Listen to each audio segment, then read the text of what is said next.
Hey everybody, this is Tim with gymcrafter.com. Today I want to talk about one of the little tiny reasons why I built a home gym. And it might seem insignificant, but it was a detail that bugged the heck out of me when I went to commercial gyms. In fact, it bugged me so much that I actually carried a piece of equipment with me back and forth from home to commercial gym and back every time I worked out because the piece that they had there bugged me so much I just couldn't use it. So today on Gymcrafter we're going to talk about what that piece is, what the options we as home gym owners have, and really what the best ones would be.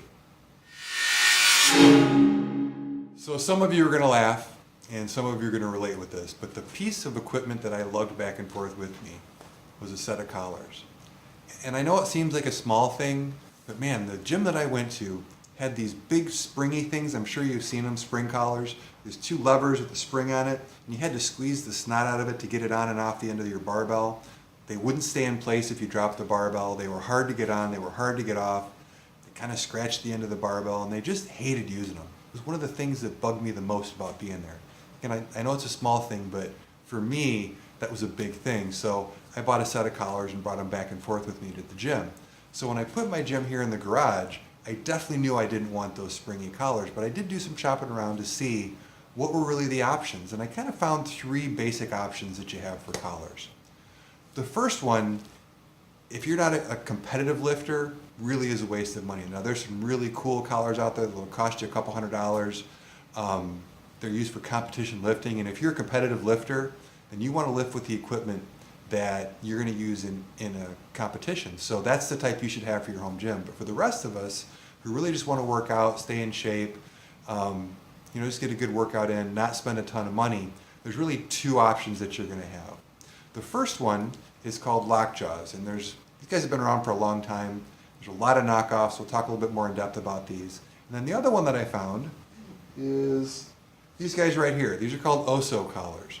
And I like both of them. They both have their advantages and disadvantages. So today I thought I'd spend a little bit of time and go over the difference between a LockJaw and an OSO so that you can figure out which ones are right for you. Or maybe, like me, you might get a set of both. All right, so let's start by taking a look at the LockJaw collars. These are the ones that I've had for a long time. This is actually my second set.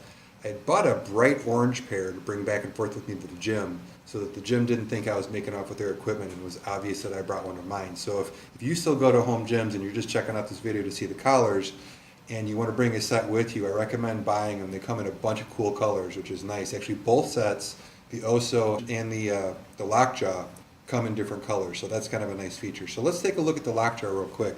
And what you'll see is that inside the LockJaw collar, there are two elastomer pads that grip the bar.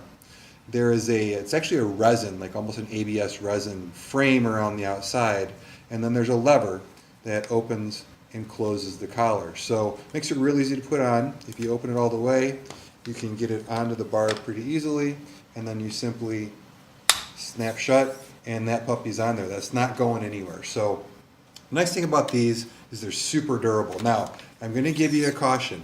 You're going to see a lot of knockoffs online. You go on Amazon, you're going to see some people even use the LockJaw name. So these will run you somewhere between $30 and $45 for the authentic LockJaws, and I really recommend that you stick with this brand.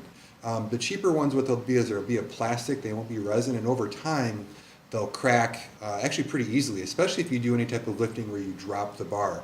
Also, this mechanism here will get loose really, really fast, and you'll find that they don't stay tight on the bar. So don't worry about saving 15 or 20 bucks. This is something that you're going to buy and have for a long, long time. Don't go cheap on these. Just get the authentic LockJaw collars. You've got a couple different versions. I will link down below in the notes a link to the LockJaws on Amazon so you can check out the ones that I'm talking about. But really good collar, nicely made. I've had these for years. I love these things. This is really what I recommend to most people for a home gym.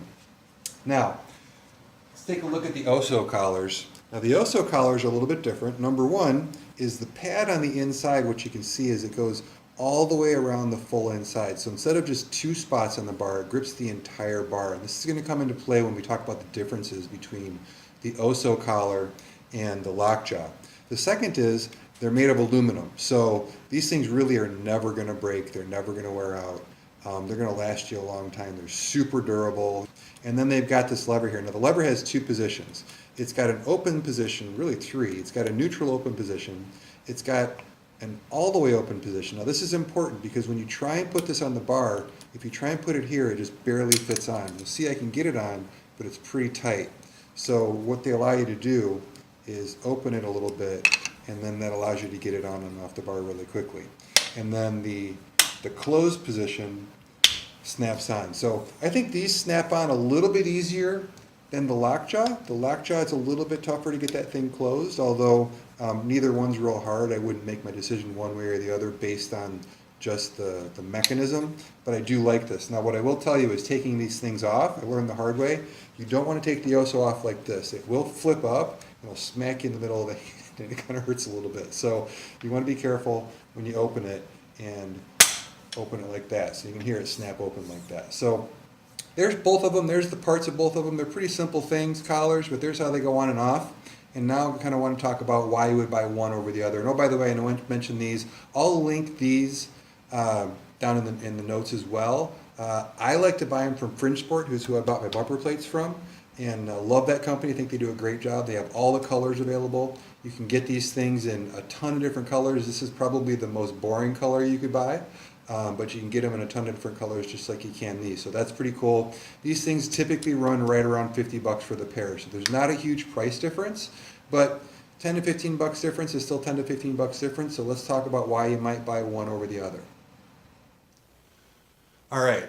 Now that we've had a chance to look at both types of collar, you might be thinking to yourself, wow, there's not a whole lot of difference. Why wouldn't I just buy the less expensive LockJaw over the OSO? And that's really a good question. So there's really only one difference that I would say would determine whether you buy one or the other than your budget.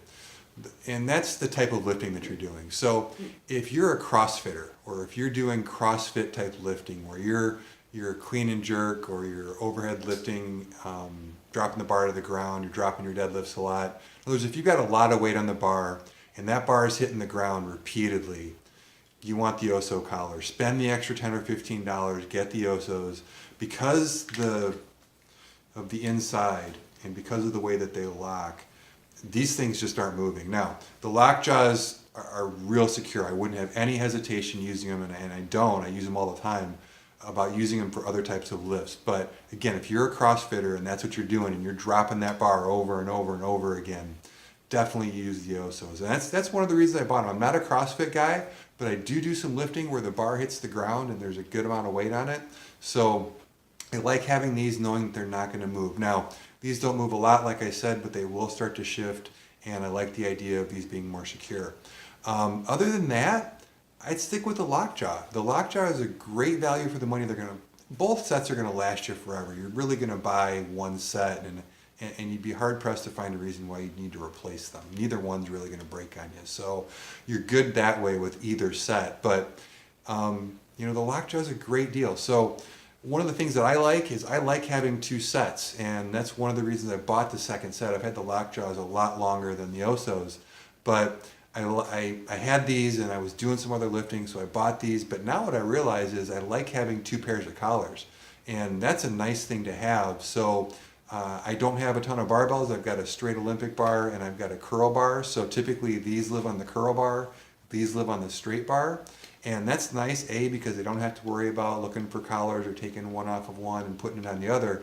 But it's also nice if I want to have both bars loaded and I want to switch back and forth or superset and go from the curl bar to the straight bar and back and forth. So it's nice to have two sets. Whether you get two sets of these, or whether you get one of each, I really don't think it matters. But in the end, both are quality sets. Just in the end, like I said, don't go cheap. Don't get the spring collars.